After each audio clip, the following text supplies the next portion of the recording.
Welcome back to Community Scene. With me today are Dan Busha, Julia Bialis, and Nicholas Bialis, all people involved in a very kind of wonderful life up at Porter Corners. They are, I think one of the things that you do, Dan, aside from origami, is you have a children's ministry at the church. Isn't that correct? Well, we alternate with other people. And we take the children downstairs during the sermon. We work with them. It's the idea of getting the children to work together and teach them a craft, and also help them get to know the other kids in the church. Other than origami, tell me some of the other things that you like doing the best. I know you write. Right. Isn't that correct? Yes, I'm a writer. I've yet to get paid in other than newspapers and magazines at this point, but that's how you start out as a writer, is you are willing to get your material out there, and through the magic of email, I write for a newspaper out in Seattle. And Julia, you write, but you also do a few other things, right? I keep myself busy. You're an artist, cartoonist, and do you belong to a cartoonist group? Tell me about it. It's called Friends of Lulu, Women Cartoonists. And you are on the internet. Yes, I'm on the internet quite a bit.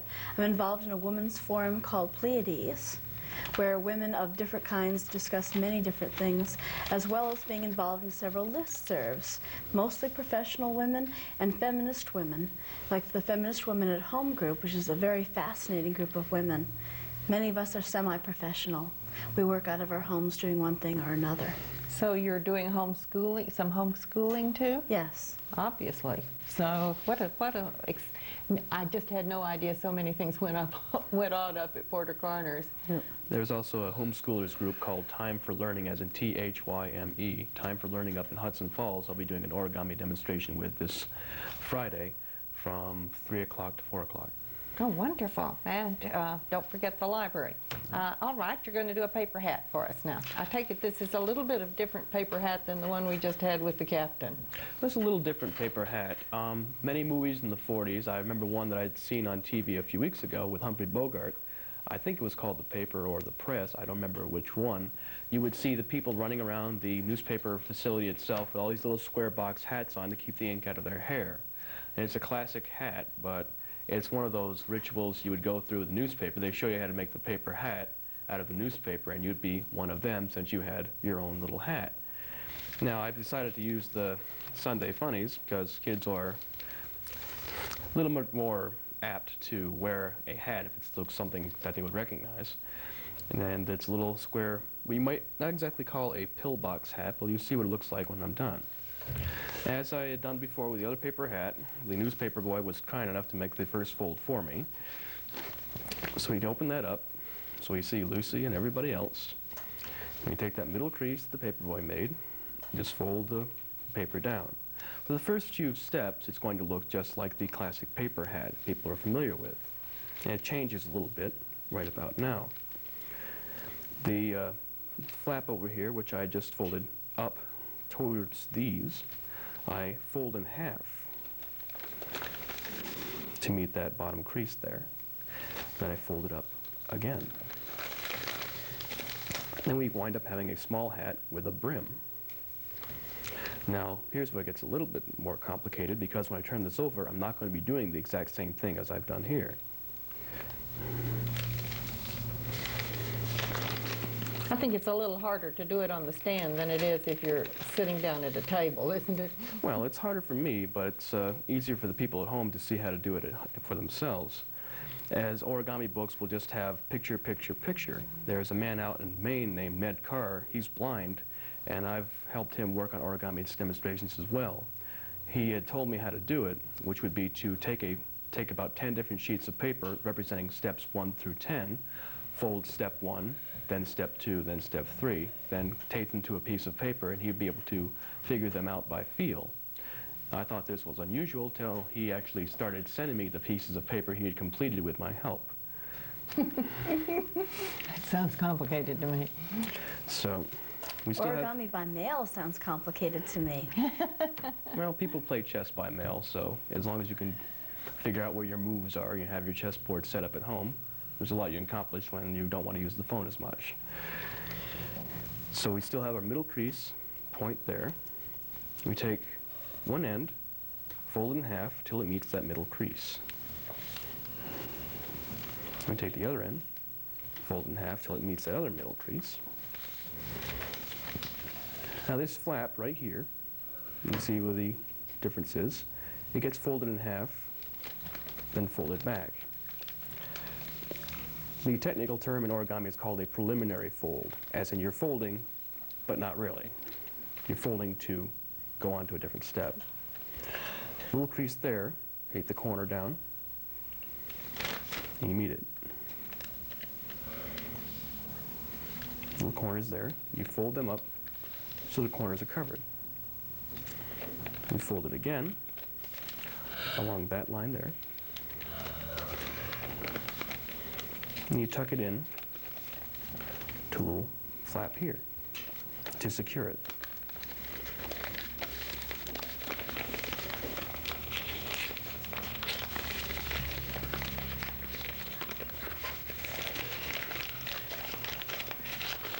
There we go. Now we take the point, we're going to tuck it into this little pocket here.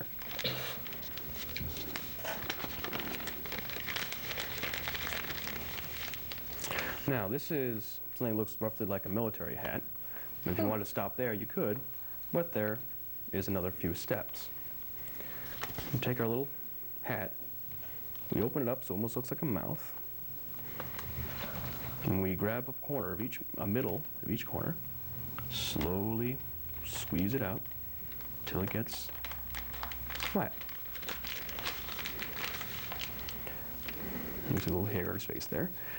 And we have two little flaps, as we had about a minute ago when we were doing the other steps. We take that point, and I'm going to tuck it all the way into this little flap here, like that. I'm going to take the point here and do the same thing for this flap up here.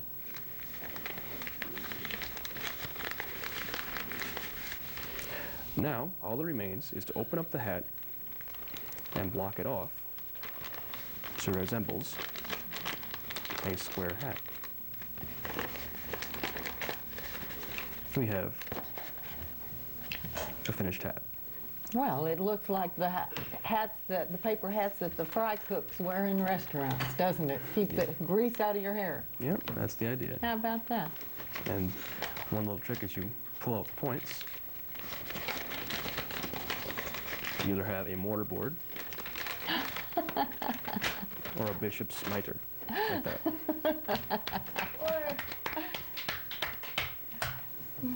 That is wonderful. Now, we've been working on newspapers. As I had shown before with the little dollar bill man with the jacket and the pants, is you don't necessarily need to have origami paper to fold origami. What I'm going to show right now is a dollar bill fold, using a larger piece of paper because this might not show up very well and I'd just be covering up my hands and people wouldn't be able to follow along. So I used a larger piece of paper, roughly about the dimensions of a dollar bill.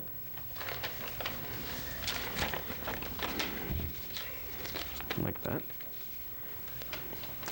And I wrote the words George Washington because I can't draw very well. Not as well as I'd like to. And 1. So you can follow along where I have these sides. So, taking it from where we have the side of 1, we fold it in half. There's a crease in the 1. And as you remember from the heart model, you have, I'm going to be doing a cupboard fold. That little middle crease that I just made, take that down to there, and fold it in half. You have one side that's George and one side that's just creased. So you take the side that has George on it, and you fold it in half like this.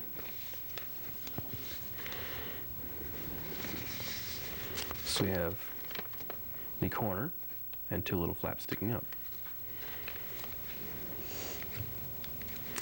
Now, this is another squash fold, so keep an eye on where the corner goes. It's going to be getting squashed like that. and fold it back. And do the same thing with this corner.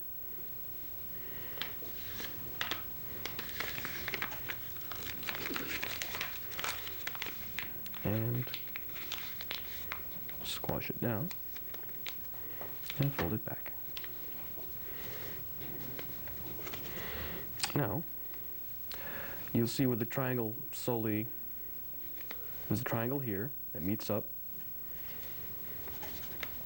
You just take the flap and fold it down to cover that triangle. And you turn it over, and you do the same.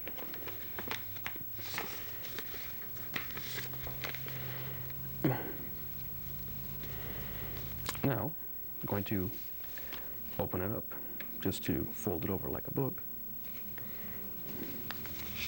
Turn it over and do the same thing. So you'll see a little triangle again.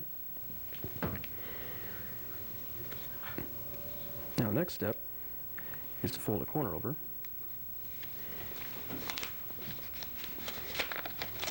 Oops. My mistake.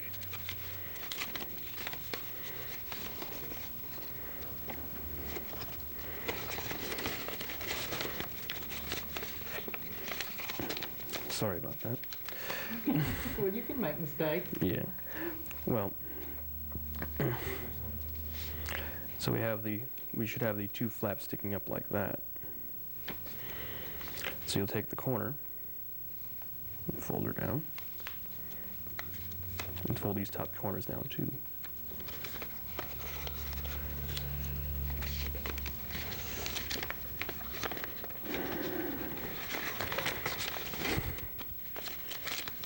Let me back up. Sorry. We have the George Washington. We've squashed it down. Fold it back. George Washington. Squash it down. Fold it back. You take that. Fold it up like that. Turn it over. There we go. What you should have would be a flap, another flap, and a little point in the middle. That's where I was making a mistake. So, you take a little corner and fold it to the middle. Little corner, fold that to the middle.